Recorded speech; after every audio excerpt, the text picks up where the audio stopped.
Maire-recommend ko ba ang hybrid solar inverter na ito?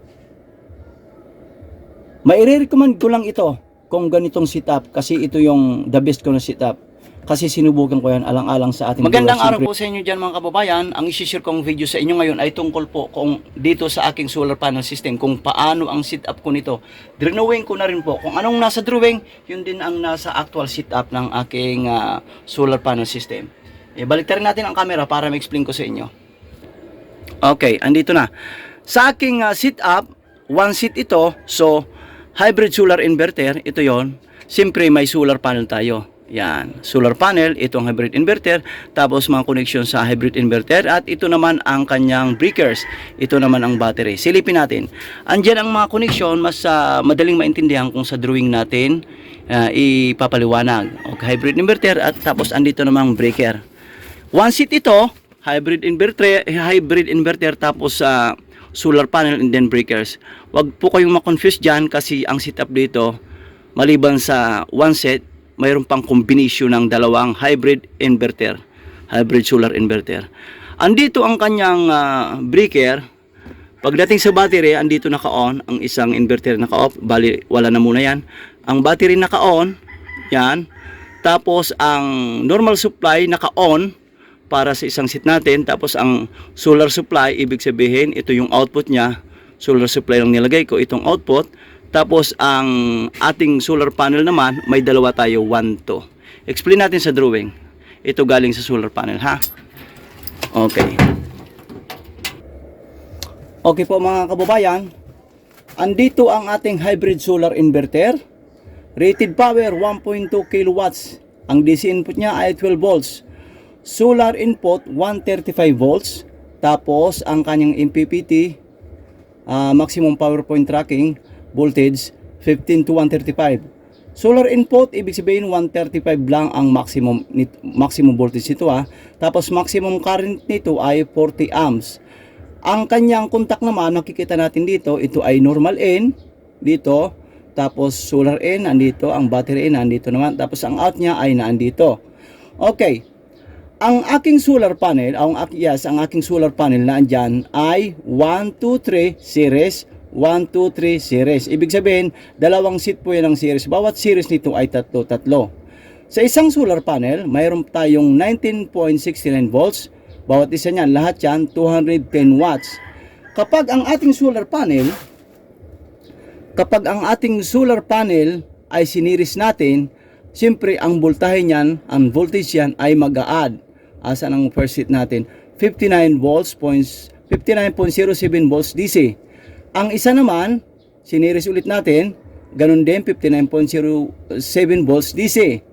Ang amperahe nito ay 10.6 amps lang kasi 210 divided by 9.69 volts equals 10.6 lang. Okay, hindi mag-a-add yan ang amperahe, dyan lang yan. Ngayon, ang ginawa natin sa ating solar panel, kinunik natin dito sa ating hybrid inverter. Pinarallel ko ang dalawang set ng series. Dito ko siya pinarallel at pinadaan ko siya sa breaker. Andito ang ating breaker. Ang breaker natin ay 16 amps. 16 amps. Separate po yan mga kababayan, ha. Ang 16 amps, kayang-kaya niyang dalhin itong 10 amps. Medyo mataas pa nga yan. Kaya lang magdi-design ako in the future na iba naman mas tataasan ko pa yan. O dalawa po yan mga kababayan. Ang size naman ng wire niya sa ating ang wire size nito ay 10 AWG, dalawang seat din yan. Kayang-kaya niyan, compute dyan sa batay sa table, kayang-kaya niyang dalhin ang current ng dalawa na yan, magkabilaan. Okay, naka-in na siya. Okay ng breaker natin. Ang normal AC natin, nandito galing, 16 amps AC. Ang wire naman natin ay number 14 sa AC natin. Yan, normal in, naandyan, na-connect na dito. Tapos ang ating battery andito 12 volts 150 ampere hour. Ngayon andito ang ating breaker 80 amps DC nakakonek diyan. Tapos ang size ng ating wire ay is lang yan, kayang-kaya yan. Kung mapapansin nyo po, dito sa ating load, ang ginamit natin 4 amps. AC load. Output na ito ng ating hybrid solar inverter. Tatandaan natin, itong hybrid solar inverter natin, hindi ito mag-u-on kapag walang supply ng battery. Yan ang hybrid solar inverter na ito na one solar. Kapag normal lang ang supply, hindi ito mag-on. Kailangan may supply muna ng battery bago siya mag-on. Okay. Now, ang rated power natin ay 1.2 kilowatts. Gusto ko maproteksyonan itong hybrid solar inverter. Kaya, ang ginamit ko pagdating sa battery, halimbawa gumamit tayo ng load, itong battery na ito, gagamit siya, magdodraw siya ng current. Ang ginawa kong protection dito, 80 amps lang. 80 amps times 12 equals 960. So, ibig sabihin lang, pag gumamit ako ng load, hindi na aabot dito. Kapag umabot pa lang sa 960, ito ay magtitrip. O more than that, ito ay magtitrip. Kaya protektado ito. Ito ang design ko. Ngayon, pagdating naman niya sa kanyang output, sa load niya, 4 amps. Ang 4 amps naman, binabaan ko talaga yan. Sadyang binaba ko ang 4 amps para pagdating sa load natin, 4 times 220 volts AC, andito po ang kanyang total wattage. Pag sa inverter mode, siyempre, inverter mode tayo, manggagaling sa battery, ang load na natin dito ay 880 watts. Tinimes ko lang sa 4 amps, wala pa yung power factor o safety factor. Sa resistive load po yan, maximum 880 watts. So, ibig sabihin lang, kapag gumamit tayo ng load na umabot tayo sa 880 watts o above, ito ay magtitrip na breaker, safe ang ating inverter at hindi pa nagtitrip ang ating sa battery. Naka-on pa rin ito. Okay. Kapag hindi ito naprotektahan nitong 40 amps, aabot siya dito sa 960. Dito magdodraw. Hindi ito yung sa inverter mode, dito magdodraw ng current. Tapos, aabutin niya ito, 960. Dito siya magtitrip sa lahat. Protektado siya. Kaya ito, 4 amps lang ang nilagay ko. Ang maximum niyan, 880 watts sa resistive load. Sa inductive load naman, maximum niya ay 704. Kasi ginamit ko na yung safety factor niya. Pagdating sa ating normal mode power, ito, mag-expect tayo ng variation ng ating voltahe dyan kasi babataas yan. Like for example, ganito, tingnan natin. Yan. 215, nakita nyo? 215 volts. Ito ang normal, di ba? Nagva-vary ang voltahe niya. Kapag inoff natin itong aking itong normal power, makikita mo tinatawag na clean power, ito 'yon. Clean power 220 volts. Stable siya. Stable ang natin dito pagdating sa inverter mode. Sa resistive load naman, pagdating dito sa ganun din ang aking, siyempre ito isa lang naman na 4 amps, 880 watts. Sa inductive load, ibig sabihin gumamit tayo washing machine, may mga motor, 704 watts. Okay? Dahil sa DC input natin ay 12 volts, ang ginawa ko, nagparallel lang ako ng tatlong batteries. Ito po yung 12 volts, 12 volts, 12 volts. Parallel, ang mag-a-add lang ang kanyang amperahe. 150 ampere hour, 115 hour, 151 ampere hour. Ang size ng aking wire dito sa 4 arms, nilagay ko na rin ang number 14 EWG. Okay, number 14 dito, number 14 dito, dito number 10 EWG, at dito naman ay number 6 EWG. Parehas siya number 10 ha. Yan. Okay. Ngayon, dito sa ating inverter, in-off ko muna ang kanyang pagka-umaga, ang setup ko dito. Ang setup ko dito pagka-umaga, kombinasyon ng solar sa battery. Katulad nito, ito ay naka-off, sadya kong in-off yan. Hindi ko na sinit dito. Pwede naman isit dito yan, pero ang ginawa ko dito ko na in-off sa breaker, kunwari brown out. Pagkagabi naman, inuon ko para mag-connect siya sa kanyang normal power. Okay. Ganyan. Ito yan, normal ha. Normal. Tapos ito, nandito ang kanyang naka-off siya, kaya wala siya. Kapag inon ko naman, ganito ang maging resulta niya. Tapos magkukunik yan dito. Magkukunik yan. Okay. Ang ibig sabihin lang nito, kaya nag-connect siya na hindi ako nagagalaw dyan. Ibig sabihin, ang naka-priority niya ay ang normal. Kapag papalitan ko na i-priority ko ang ating battery, ipipress lang natin ito ng long. Tapos yan, nakita nyo 1, ibig sabihin normal yan. Para lumipad yan, ang settings na yan.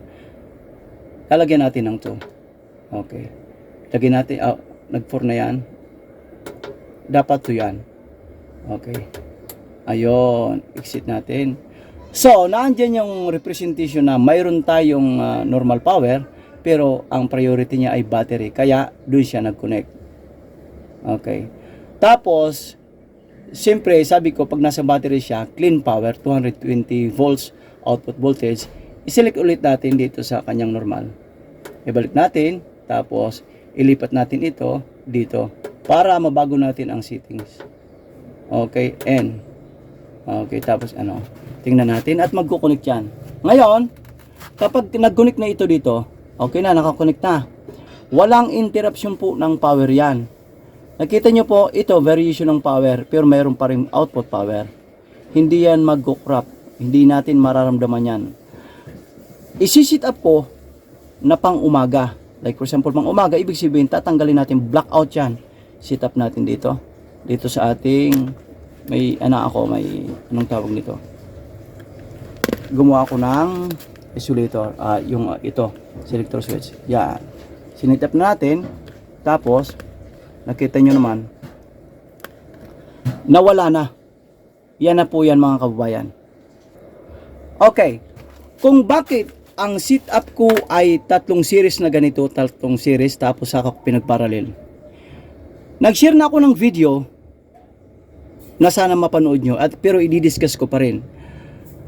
Ito kasing hybrid solar inverter, ang experience ko dito, pinag-series ko ang 4. Ang nangyari po, nagmamalfunction po ito.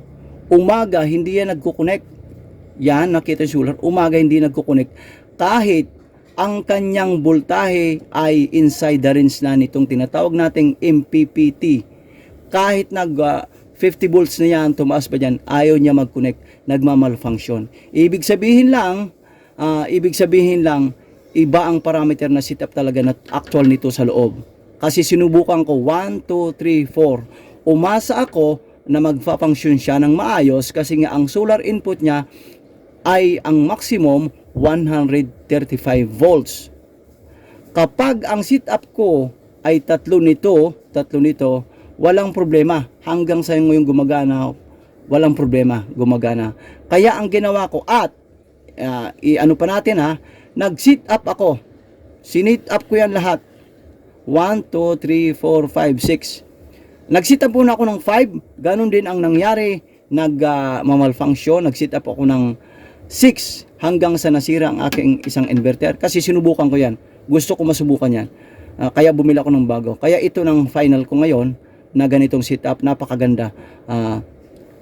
Ito 19.69 total niyan, hindi pa umabot ng 135 volts. Pero nasa 118 lang ata yan, 118 volts. Let's see 120, ganon. Pero ang aking inverter ay nasira. Kaya binalik ko siya sa kanyang sa tatlong series. Ngayon, para mapakinabangan ko pang 3, ginawa kong parallel. Bakit ginawa kong parallel? Kung ang series nito ay may 59.07 volts, ang kanyang current bawat isa ay 10.6, pwede ko pa i-add na 2 setup ang 21.2 amps. Dalawa pa dyan. Kung bakit? Andito, maximum current ang ating solar input ay 40 amps. Pero, ang setup ko na yan, hanggang doon na lang. Kasi hindi na ako magtitiwala dito. Hanggang doon na lang kasi maayos ang galawan. Kasi pag sinubrahan ko na yan, baka masira din ito. Kasi ito, nasubo ko ng voltahe. Nag-try naman ako sa amperahe. Ayaw ko nang sagari na mag-3 set pa ng tatlong series in parallel. Ayaw ko na kasi lalagpas. Kaya, ito lang ang setup ko. Tatandaan nyo po ang protection ko dito, Nasa sa inyo po kung gusto nyo gayahin to o kung may mali dito, nasa sa inyo na yan. Basta ito, maayos ito. Ang lahat ng wires, nakabase yan sa table natin. Tapos kung tulad nito, protektado nito ang load natin. Ang load natin, pinoprotektahan din natin ang ating inverter para na huwag nang umabot pag marugado 1.2 kilowatts. Hindi naabot yan, andito ang 880 watts. Tapos pag hindi ito naprotektahan ito hindi, lalagpas yan sa inverter mode tayo. Pag lumagpas yan, siyempre hahatak dito ng current. Pag inabot ng 960, ang protection natin 80 amps, magkakat yan. So protektado pa rin ito, totally blackout. Okay. Ulitin ko, hindi ito gagana kapag normal power lang ang i-supply natin. Kailangan mabubuhay ito kapag may battery tayo na kinonect. Maire-recommend ko ba ang hybrid solar inverter na ito? Maire-recommend ko lang ito kung ganitong setup, kasi ito yung the best ko na setup. Kasi sinubukan ko yan alang-alang sa ating viewers. Siyempre vlogger tayo. Kailangan masubukan ko kung ang maximum nito ay kakayanin. Ito ang MPPT niya, voltage 15.135 volts. Inside na rin, sabi ko nga, ang for na setup ko, nasa inside na rin siya, connected ang battery. Hindi na nga nakakonect eh. Kahit pa hindi nakakonect kasi nag-50 na, nag-50. Pero hindi pa rin, nagmamalfunction pa rin. Inside na rin siya. Na-connect, na hindi. Ibig sabihin, hindi ko kaya i-suggest ito na hybrid solar inverter na 4 na solar na ganito ang kanyang total wattage o watts or amperahe. Okay po mga kababayan, maraming salamat po sa inyong panunod. Kung nagustuhan nyo ang video ito, mag-like kayo at i-share nyo na rin po para sa ating mga kababayan na gusto mag-set up ng solar panel system.